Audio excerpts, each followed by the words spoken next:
എടാ എണീക്ക്, മോർണിംഗ് വാക്കിന് പോകാൻ ഇറങ്ങി വാ. ഒന്ന് സ്വൈര്യമായി ഉറങ്ങാൻ സമ്മതിക്കില്ല. എടാ ഇറങ്ങി വരാൻ.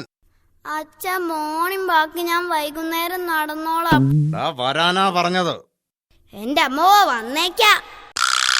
ഓഹോ, നടന്നു നടന്നു ക്ഷീണിച്ചു. കുറച്ചു നേരം ഇവിടെ ഇരുന്നിട്ട് പോവാം. അച്ഛാ, നമുക്കൊരു ഫ്ലാറ്റ് വാങ്ങിയാലോ?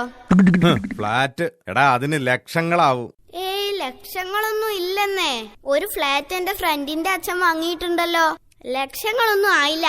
ഒന്ന് പോടാ, ഏത് തുക്കടാ ഫ്ലാറ്റിന് പോലും കൊടുക്കണം ലക്ഷങ്ങൾ. ഞാൻ കണ്ടതാ, സൂപ്പർ ഫ്ലാറ്റാ. ഒരു 4 ബെഡ്റൂം ഉണ്ടാവും, bath attached, full AC. 4 bedroom, AC, super flat. ലക്ഷങ്ങളൊന്നും ആയില്ല. പിന്നെ എത്രയായി? 1 കോടി എന്നാ പറഞ്ഞേ, അത്രേ ഉള്ളൂ. കഴുതേ, ലക്ഷങ്ങൾ കൂടിയതാടാ, കോടി. എപ്പ കൂടി? 2 ആഴ്ച മുമ്പ്. നിന്നെയൊക്കെ അത് പോട്ടെ, നീ ആ ഫ്ലാറ്റ് കണ്ടോ? ആ കണ്ടു. എന്റെ അമ്മോ, എന്ത് വലുതാ. ഈ ഫ്ലാറ്റ് ഉണ്ടാക്കിയ ആളെ അച്ഛന്റെ ഫ്രണ്ടാ, മിസ്റ്റർ സാംസൺ. ഒരാൾക്ക് ഇത്രയും വലിയ ഫ്ലാറ്റ് ഉണ്ടാക്കാൻ പറ്റുമോ?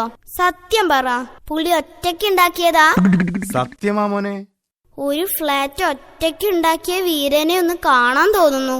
സാംസൺ പേര് കേട്ടിട്ട് ഒരു അണ്ടർപേക്കർ ലുക്കുള്ള ആളാണെന്ന് തോന്നുന്നു.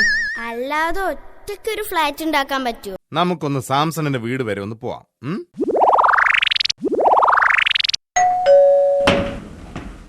എന്തൊക്കെയുണ്ട് ശശി, സുഖം തന്നെയല്ലേ? ദൈവമേ, ഇയാളാണോ ആ ഫ്ലാറ്റ് ഒറ്റയ്ക്ക് ഉണ്ടാക്കിയത്? ശരിയാ മോനെ, ഞാനാ അതുണ്ടാക്കിയത്.